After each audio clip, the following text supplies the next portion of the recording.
The Guard. I am so proud of the Maryland National Guard and the National Guard for the United States of America, because what does the National Guard do?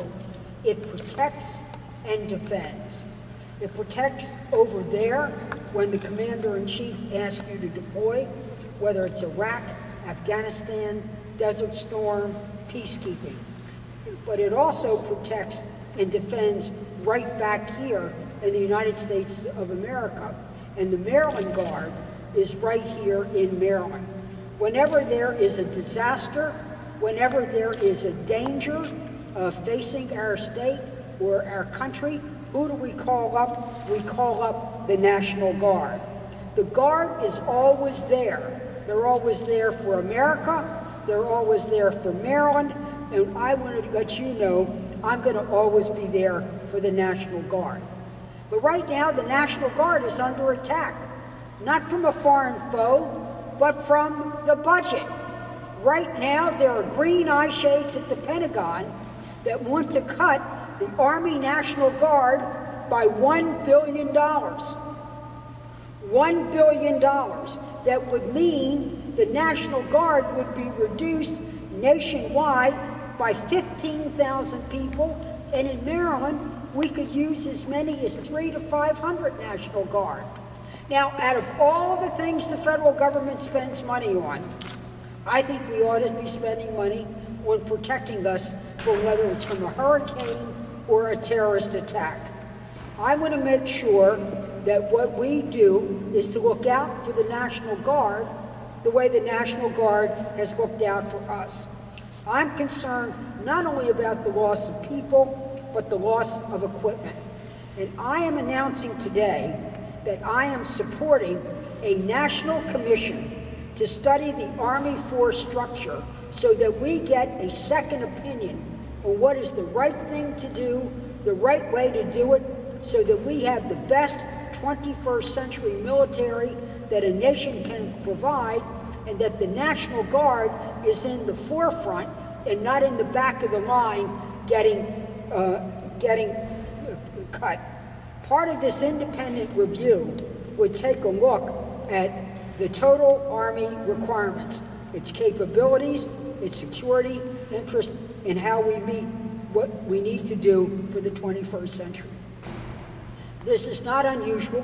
We did the same thing for the Air Force when the Air Force was under these kind of budget cuts. We came up with the right ideas, the right solutions, and the right money.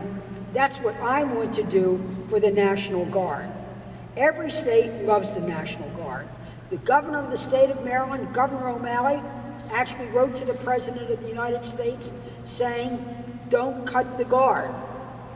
Every general of every state has written and said that. We want it not only to write to the President, we want to write it in the federal law books.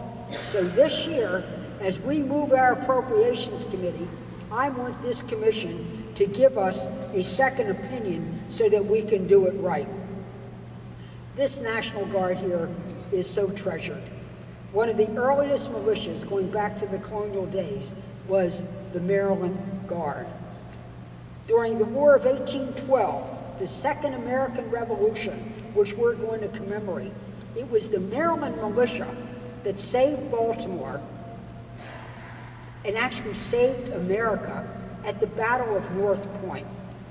In just a few months, we will be commemorating that battle. And it was here in Maryland that, thanks to the Maryland militia, we not only saved Baltimore, but a young man named Francis Scott Key, off of the banks of a great fort called McHenry, wrote the national anthem. Well, we're going to be sure that if the state that saved America in the War of 1812 gave us a national anthem, we're going to make sure we protect that militia. On June 6th, we'll be commemorating the 70th anniversary of D-Day. 70th anniversary of D-Day. I've been to Normandy. I saw where the Fighting 29th landed. The Fighting 29th of Maryland was one of the first on the beaches. They thought that they had an impossible job to do. But they said for the Maryland National Guard, doing the impossible is what we do every single day. And it was at Normandy that we then began to turn the tide.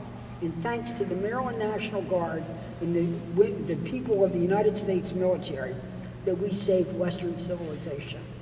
Well, on June 6th, the Queen is going to pin a medal where we representatives of our United States military. If the Queen can give a medal to our American military and recognize the role of the National Guard and the 29th, who was the first at the beaches, we can pin a medal on you. We can make sure we stand up to make sure you're not going to be in these budget cuts.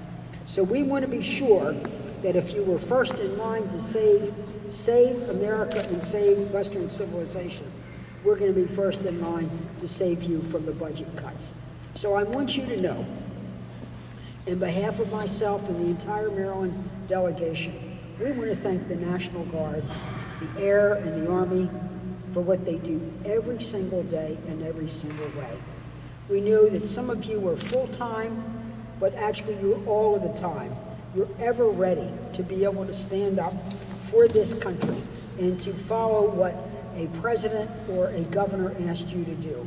And we ask you to do a lot, and we know you do it on your own time at considerable sacrifice. But we want you to know that you're needed, that you're valued, and that you're respected. And we're going to make sure the people who wear green eye shades respect the people who wear the green uniform. God bless you, and God bless America that we hold so dear. Thank you very much.